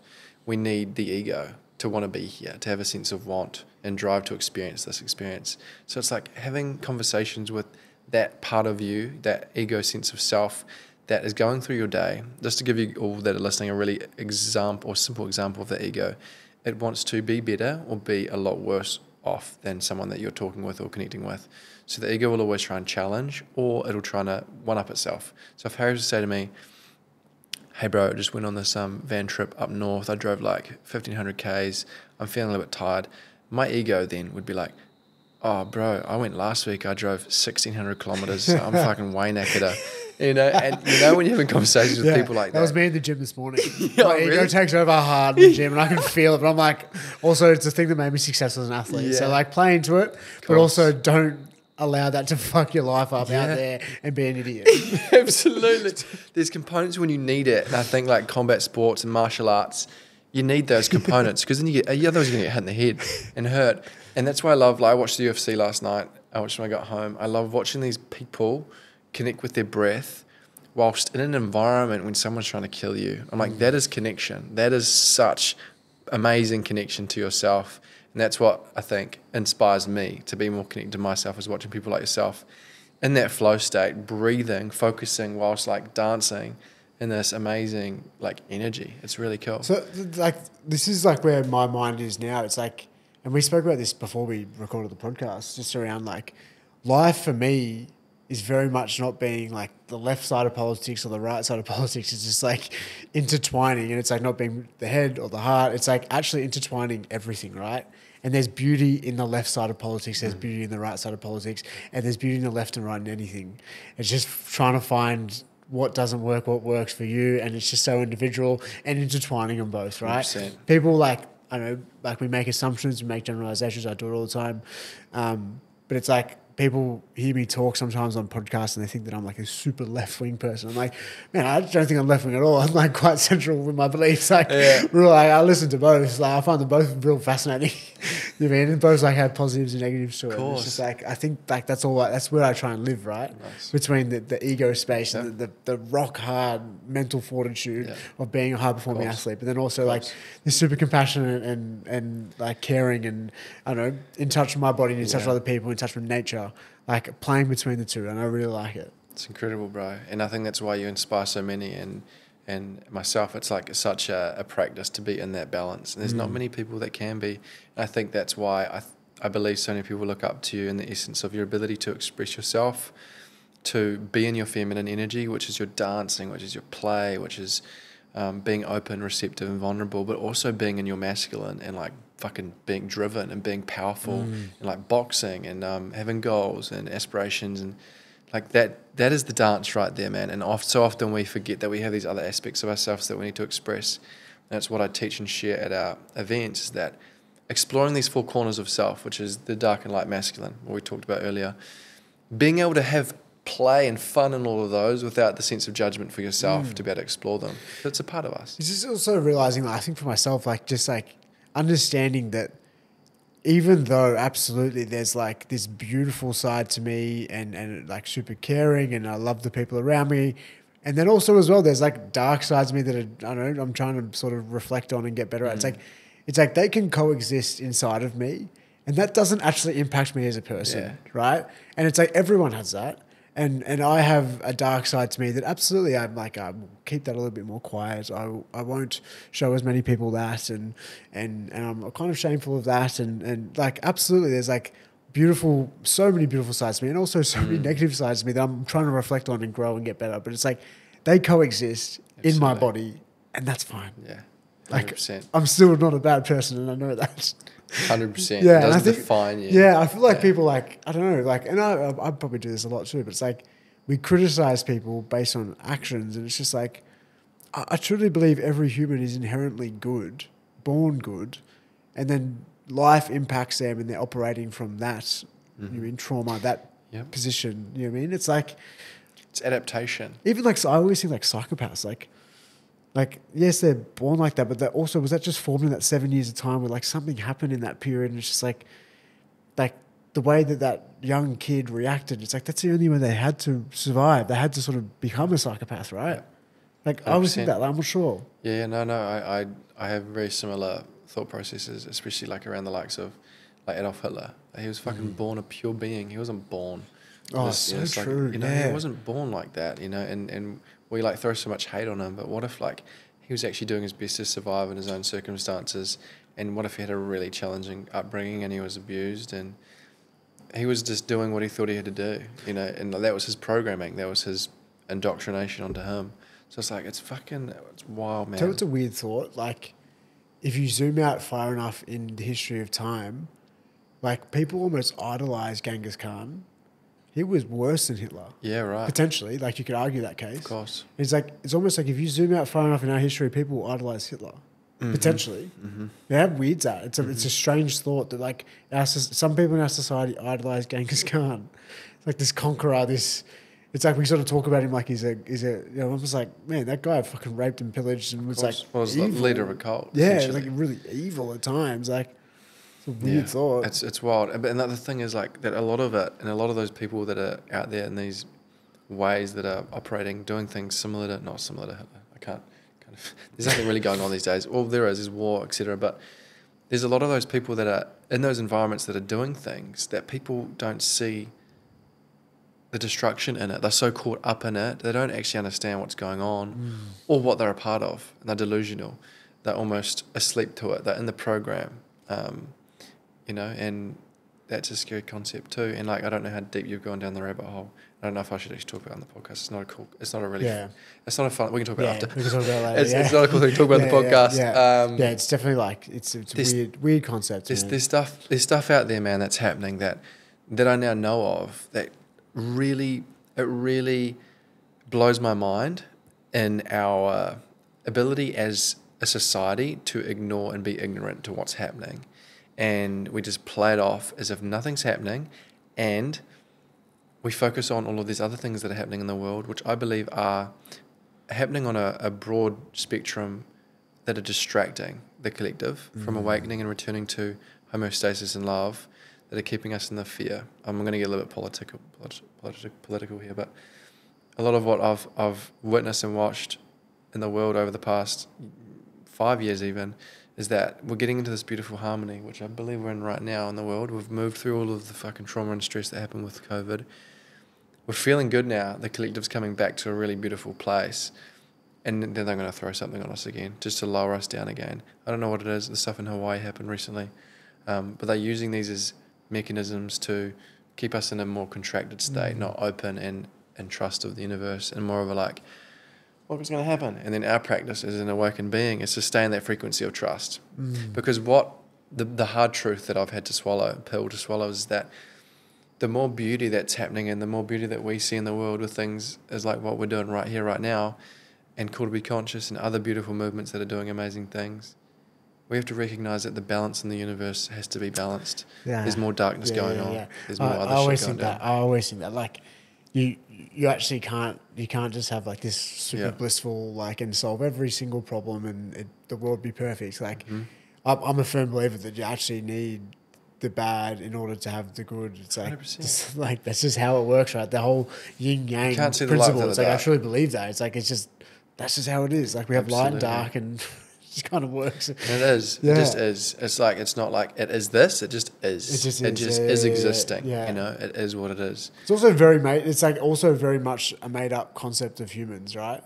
Of course. I always wonder that. Like, I don't know. Like, I love like living. I live in Bondi of all places, and it's just like so full on and busy, and but it's just like I love being in the chaotic nature of this thing that we've built in capitalism and society, and like living in the best country on earth, and then also being connected by the nature of the ocean, and like, this is all just like made up. This is all everything. It's all yeah, but I'm like, it's great. Like, you can literally wake up tomorrow and like do anything. Yeah. Like, I know I'm talking from a place of naivety and ignorance because I don't have kids. Of course. I don't have real struggles. Yeah. Like, I don't fight for my food. I don't desperately need money. Like, you know what I mean? Like, but I'm like, fuck, I can wake up tomorrow and just like, I don't know, start the journey of becoming an astronaut if I wanted to. Like, like, of course. I hope everyone feels like that. Yeah. I hope everyone does. Yeah. And that's what we're trying to achieve, especially with what I'm doing with Call to Be Conscious, bro. I'm trying to free everyone's minds of the stress, of the anxiety, of the fear by relaxing them down in stillness and meditation with breath work. And it's work. It happens. It works, man. It does. It doesn't have to be that complex. We get so caught up in our own shit because we don't know how to discharge it. If we just use the tools and modalities, like you just spoken to find balance again, we become a lot more abundant in all aspects of life. So I don't know how we like often reflect on. Oh, I definitely do. Like, I reflect on my parents' generation and my grandparents' generation. I'm like, geez, they did some things backwards then, didn't they? Oh. And I'm like, it's like, I wonder what the future generations will think about ours. And I think it's like we've overcomplicated everything. Everything. It's like we have so much knowledge now, supposedly, so much knowledge, and then we've just overcomplicated it. It's like almost like paralyzed us a little bit Yep. to actually 100%. action things. And we don't have any, I would say, common sense anymore, nor do we have, I think, general knowledge of how to do things, because we're so reliant on the system and our accessibility to our technology. Like if I was to ask someone on the streets, hey man, could you change a tire on a car? No, shit, no. Hey? What do you mean? Do you know dump the oil and change the oil in your car? No, fuck no. This is for the service station. What happens when we don't have a service station and maybe we go into like a freaking a catastrophic natural event and we have no ability to go to a service station? What happens when you pop a tyre on the road on the way out of town? What are you going to do, man? Call up the servo? Like, you know, it's all this stuff, man, that like blows my mind. And what I wanted to talk into on the top of that was how AI now is so integrated into everything. We have access to knowledge, to information at the touch of our fingertips. We didn't have that as kids. We had to fucking read a book and like listen to people, go to lectures, etc. Nowadays, the kids that are growing up have everything at the touch of a finger, like everything. So I don't know what it's going to look like, bro. You're as but smart like, as a doctor. bro, absolutely. Wild. I don't know what it's going to look like. I think universities will become Obsolete. obsolete. Yeah. I think that too. Absolutely. We're going to move into a world where what I believe is that people skills, authenticity is going to be the gold. People want people working for them that can actually have the ability to communicate with people, rather than the robots and stuff are going to take over in some days. Well, I know they already are. Yeah, I just had a thought then in my brain. It was just like, the more that AI takes over, I guess, and does the jobs that I guess, like, we're not machines. We're not supposed to, like, I truly believe, like, yes, we're like beautiful animals and we, I don't know, have a lot of energy and stuff like that. But like, I don't believe that we're supposed to work 8, 9, 10 hours, hard physical days. No. We're not machines. No, we're here to actually experience. Yeah, and I think the more, I know Naval Ravikant spoke about this, and the more that we can get AI to take the jobs that machines are supposed to do, the more that it frees us up to do creative stuff, and probably the more it frees us up to be more in touch with ourselves, hopefully nature. go on that spiritual journey and spend more time in nature.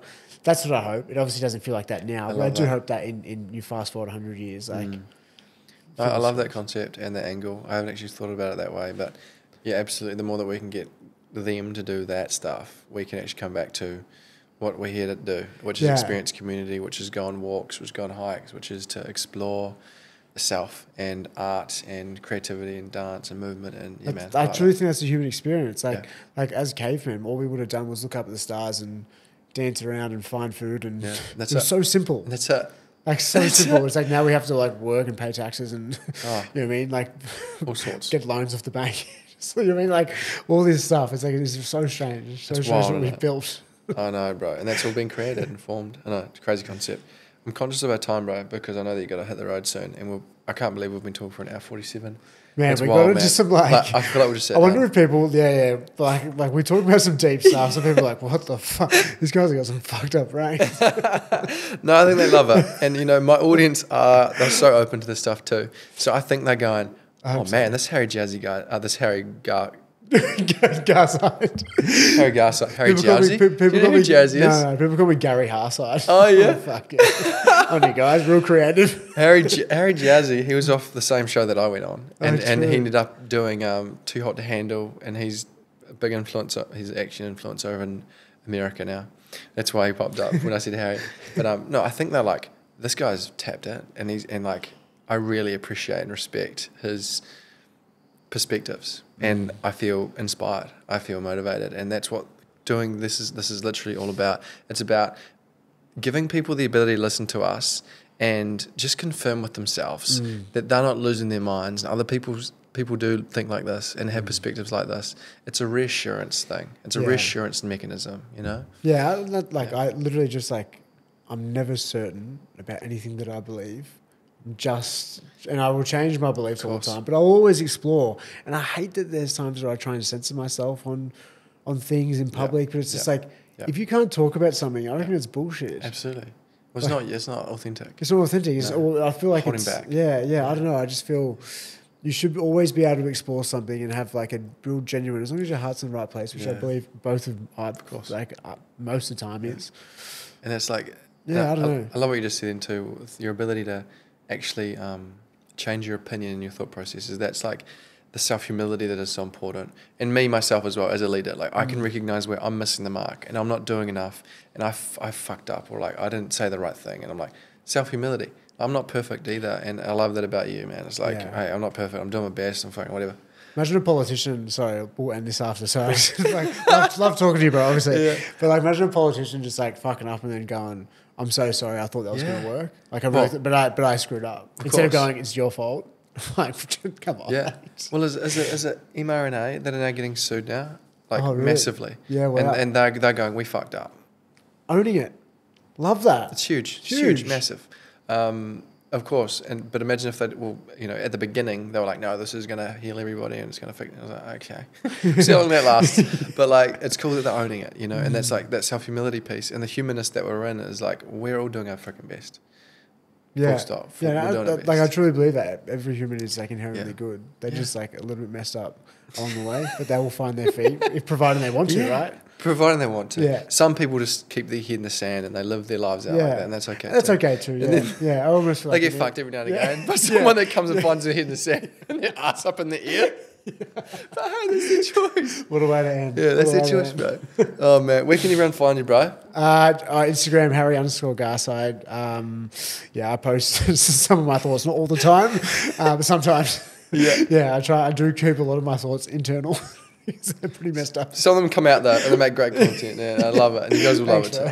Yeah, I appreciate time, bro. No, awesome. Thanks for having me on. I look forward to catching back up sometime soon. Of course. Those that tapped in, thanks for dropping in. I'm sure you enjoyed that potty just as much as I did, man. Freaking amazing, and thanks for being here. And look forward to having you back whenever we drop the next one. Big love, peace from me to you. Merry Christmas. Merry Christmas. I forgot there's a tree next to us. So Merry Christmas.